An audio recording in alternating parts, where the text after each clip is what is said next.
Hello my dear student, দেখো আজকে তোমাদের একটা ভেরি ইম্পর্টেন্ট টপিক নিয়ে ডিসকাস করবো। সেটা হচ্ছে, দেখো, হরমোনস। এই যে হরমোনস তো সিক্রেশন হয়, কিন্তু আমি স্পেশাল কিছু তোমাদের এরিয়ার কথা বলবো, লোকেশনের কথা বলবো, যেটা হচ্ছে হার্ট, কিডনি অ্যান্ড জিআইটি, মানে গ্যাস্ট্রো ইন্টেস্টিনাল ট্র্যাক্ট।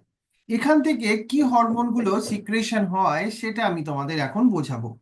তোমাদের সিলেবাসে এটা কিন্তু একটা মোস্ট ইম্পর্টেন্ট কোশ্চেন আসার টপিক। আমি প্রথমে এএনএফ এর কথা বলি। এএনএফ ফুল ফর্মটা কি গো? মনে রাখতে হবে, অ্যান্টি নিউরেটিক ফ্যাক্টর। এই অ্যান্টি নিউরেটিক ফ্যাক্টর কোথা থেকে রিলিজ হয়? এটা তোমার হার্ট থেকে রিলিজ হয়। এবার এটা কি হিসাবে কাজ করে? এরা কাজ করে অ্যাজ এ ভেসো, তোমার ডাইলিউটার। ভেসো ডাইলিউট করে মানে ব্লাড ভেসেলসকেও ডাইলিউট করে দিচ্ছে, রাইট? তাহলে এএনএফ আর্টেরিয়াল যে আমাদের ওয়াল আছে না হার্টের, সেখান থেকে এটা রিলিজ হচ্ছে। কিন্তু এর ফাংশনটাকে তুমি যদি ভালো করে রিলেট করো, দেখবে একটা এর অ্যান্টিগোয়ানিস্টিক ফাংশন আছে আর এ এস এর সাথে। তুমি বলবে স্যার আর এস মানে কি? রেনিন অ্যাঞ্জিওটেনসিন অ্যালডোস্টেরন যে তোমার সিস্টেম, সে তার যে ফাংশন তার থেকে এটা একটা অপোজিট ফাংশন। মানে এই যে ভেসো ডাইলিটার হিসাবে কাজ করে। এতে কি হয়? এরা আমাদের জিএফআর রেটটাকে ডিক্রিজ করে দেয় এবং ব্লাড প্রেশারকেও ডিক্রিজ করবে, কারণ ব্লাড প্রেশারকে তো করবেই ডিক্রিজ, কারণ ও ভেসো ডাইলিটর হিসেবে কাজ করছে না। এছাড়া আমাদের কিডনি থেকে রিলিজ হয় এরিথ্রোপয়েটিন বলে একটা হরমোন। এই হরমোনটার নেচারটা কেমন জানো? এটা একটা পেপটাইড ইন নেচার। এরা আলটিমেটলি কোথা থেকে রিলিজ হয় আমি যদি একদম স্পেসিফিক বলি তোমাকে, এরা রিলিজ হচ্ছে জেজি সেলস থেকে, মানে জাক্সটা গ্লোমেরুলার সেলস থেকে, যেটা কিডনির মধ্যে থাকে, তোমরা জানো সেটা। তাহলে এরিথ্রোপয়েটিন কি ফাংশন করে? এরা এরিথ্রোপয়েসিসে হেল্প করে। এরিথ্রোপয়েসিস মানে কি? এরা আরবিসি ফর্মেশনে হেল্প করছে। এবার আমাদের যে গ্যাস্ট্রো ইন্টেস্টিনাল ট্র্যাক আছে, সেখান থেকে কি কি রিলিজ হয় দেখো। Gastrin, secretin, CCK and GIP. এবার এদের নামগুলোর একটু ফুল ফর্মটা তো জেনে নাও। সিসিকে হচ্ছে কোলিওসিস্টোকাইনিন, আর জিআইপি গ্যাস্ট্রিক ইনহিবিটরি পেপটাইড। এই ফুল ফর্মগুলো আলাদা করে কিন্তু কোশ্চেন আসে। আমি তাহলে তোমাকে একটা একটা করে বোঝাই। প্রথমে আমি গ্যাস্ট্রিনের কথা বোঝাবো। গ্যাস্ট্রিন তাহলে আলটিমেটলি কি হচ্ছে? এরা গ্যাস্ট্রিন কি করছে? ওই গ্যাস্ট্রিক জুসের সিক্রেশন, মানে ওই এইচসিএল বলো বা পেপসিনোজেন বলো, এদের সিক্রেশনটাকে ইনক্রিজ করানোর একটা ফাংশন এই গ্যাস্ট্রিন। গ্যাস্ট্রিনের জন্য এইগুলো সিক্রেশন হয় তুমি বলতে পারো।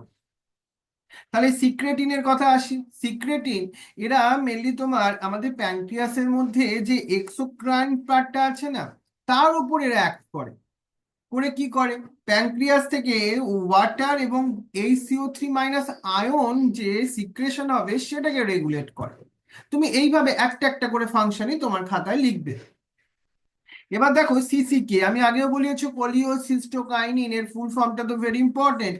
এরা আলটিমেটলি দেখো, এই যে তোমার সিক্রেশন, প্যানক্রিয়াটিক এনজাইম, সেই সিক্রেশনটাকে ওরা অ্যাক্সিলারেট করে, দেখো সেজন্য আমি এখানে অ্যারোটা দেওয়া হয়েছে।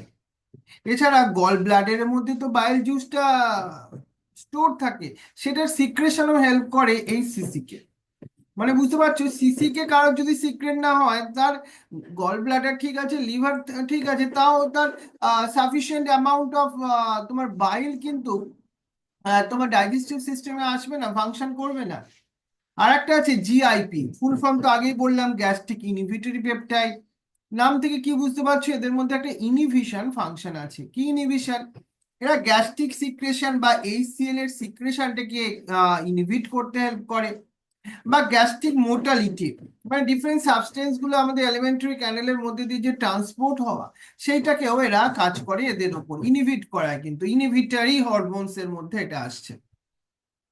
তাহলে এটা ছাড়া একটা গ্রোথ ফ্যাক্টরস বলে একটা সাবস্টেন্স রিলিজ হয়। কোথা থেকে রিলিজ হয়?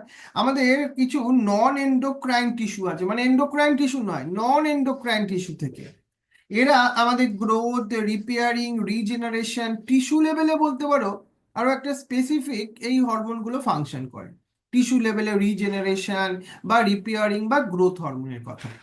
তাহলে আমাদের এই hormones of heart, kidney and GI tract. আমাদের এইখান থেকে তোমরা ডিটেলসে বুঝতে পারলে তো কোন কোন হরমোনস গুলো আর কি তার ফাংশনের মধ্যে আসছে, রাইট? তাহলে একদম ক্লিয়ার হলো। তাহলে এইখানগুলো ভালোভাবে খাতায় নোট করে নেবে, তাহলে সব কোশ্চেন গুলো তুমি হ্যান্ডেল করতে পারবে। Thank you.